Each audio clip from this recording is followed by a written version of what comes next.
rumba, le rythme qui a aidé le Congo à lutter contre l'oppression coloniale jusqu'à la conquête de l'indépendance en 1960. C'est ce qui a donné ce titre phare, Indépendance Cha-Cha-Cha. Alain Brenne en a fait un documentaire, The Rumba Kings. Il sera notre invité. C'est le rythme qui a aidé le Congo à lutter contre l'oppression coloniale, la rumba congolaise. Et vous en avez fait un film documentaire. Alain Brenne, bonsoir. Bonsoir. The Rumba Kings. On va regarder un petit bout de teaser et on revient vers vous. Le Congo, c'était le berceau de la musique en Afrique. Tout le monde voulait s'inspirer de la musique congolaise. On a connu les orchestres qui ont une renommée internationale au même titre que les Beatles ou les Rolling Stones. L'histoire de la rumba congolaise est une histoire d'un peuple qui a décidé de lutter contre l'oppression avec la musique. La relation entre les colons belges et les autochtones congolais était dure. Les Congolais étaient traités comme des esclaves. Le Congolais était considéré comme un être inférieur par rapport à l'homme blanc qui lui avait tous les droits dans la colonie. Indépendance, cha-cha, tosumiye. Okipaza, cha-cha, tubaki. L'indépendance cha-cha, qui est faite par des musiciens congolais, a été partagée par tous les Africains. La rumba congolaise, ce n'est pas seulement la musique. La rumba congolaise, ce n'est pas seulement la danse. La rumba congolaise, c'est un état d'esprit.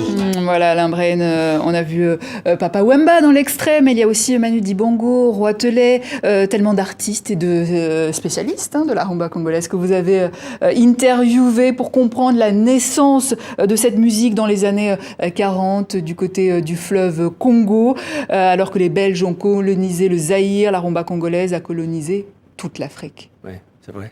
Donc, j'ai rencontré Manu Dibango en 2014 à Paris. J'ai rencontré Papa Wemba en 2013, je me rappelle ce jour-là. Il était très fatigué depuis un concert, mais il a dit on va le faire. Il était très gentil avec nous et il nous a donné cette phrase mémorable qu'il a dit « La rumba congolaise n'attrapera jamais de rides ». Jamais. Oui, oui. Et la magie a opéré dès le début, en fait, dès les années 40. Oui. C'est ce que vous racontez dans votre documentaire. Oui, à les années 40, on rencontre toute une série de groupes ethniques, chacun avec sa propre musique traditionnelle. Ses propres instruments. Oui, ils sont tous à Léopoldville, au Congo belge. Ouais. Ils commencent à faire des mélanges de musique. Et après, ça arrive la musique cubaine. Et la base de la rumba congolaise, c'est ce mélange de musique traditionnelle congolaise avec un peu de cette musique cubaine qui arrive dans les années... Et de l'espagnol aussi.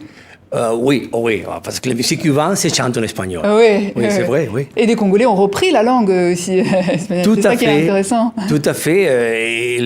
L'espagnol dans la musique cubaine, c'était en vogue à cette époque-là, et tout le monde veut chanter en espagnol, et donc les chanteurs congolais, ils ont essayé aussi de se mettre dans cette bac.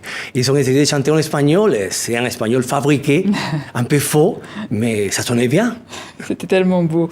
Vous racontez cette période de colonisation également par les Belges, où les Congolais étaient traités comme des esclaves, 10 millions de Congolais morts sous Léopold II, vous le rappelez, l'histoire des mains coupées également, et justement l'histoire de la rumba, c'est l'occasion aussi de briser les murs entre les Belges et les Congolais via la danse.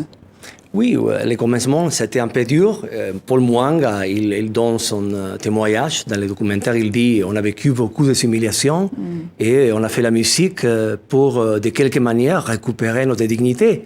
Mais après, cette musique, ça donne tout un chemin d'émancipation culturelle. Et bien sûr, après, ça commence à briser des murs. Entre les Belges et les Congolais, nous avons la musique Jamaica-Longa de l'African Jazz, où ça raconte la première fois qu'un Congolais demande à une dame européenne pour danser. Ça, c'était la première fois que ça arrivait. C'était historique. Oui, on ne sait jamais. Mais voilà, on dit que c'était historique. Et il y a aussi cette conquête de l'indépendance qui passe par la musique et qui a donné ce titre exceptionnel, Indépendance Cha-Cha-Cha, extrait. Tous les ministres belges, ils ont dansé, ils sont amusés avec nous.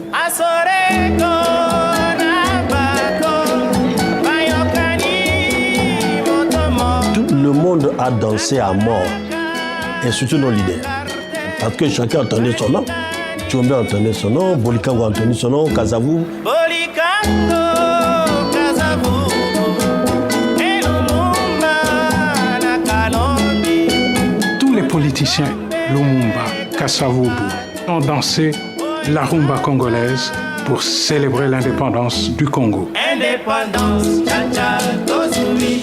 Voilà, donc l'histoire, c'est qu'un groupe d'orchestre a accompagné la délégation congolaise jusqu'à Bruxelles pour la signature, la proclamation de l'indépendance en 1960 autour de cette table ronde. Quel destin extraordinaire! Oui, mais c'est un épisode incroyable dans l'histoire du monde. C'est complètement unique.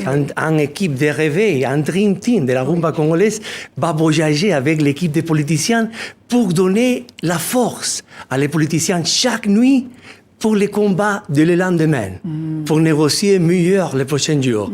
Et donc, même dans ce voyage, il compose Indépendant Cha-Cha. Et ils sont arrivés à la France quand même. Hein. C'est pas seulement la Belgique. Ils ont fait en total plus de 60 concerts entre la France, les Pays-Bas et la Belgique. Et à la France, rien qu'aller, on a trouvé ça dans un journal. Il dit il était impressionné par les danseurs français. Il a dit les meilleurs danseurs ont été à la France. Et c'est une victoire culturelle. Hein. Oui, ce voyage. Bien sûr. Il nous reste 1 minute, Alain Brenne. Alors, la question que je me posais, c'est comment vous, Péruviens, vous êtes tombé dans l'histoire de cette rumba congolaise? Oui, je suis péruvien. J'ai grandi à Lima, Pérou. Dans les quartiers, on écoutait la salsa, la musique afro-cubaine. Et j'ai vécu aussi 7 ans à Kinshasa.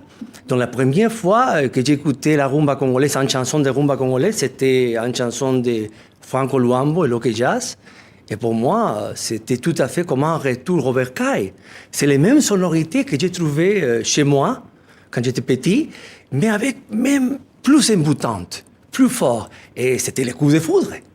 Je tombais amoureux de ces musiques, ça commençait une histoire. Et petit à petit, je commençais à réaliser que derrière cette musique, il y avait aussi une histoire et qu'il faut la raconter. La petite histoire dans la grande. Oui. Le Rumba King, superbe documentaire historique sur la rumba congolaise. Donc merci Alain Brenne d'être passé dans nos locaux de TV5 Monde. Merci.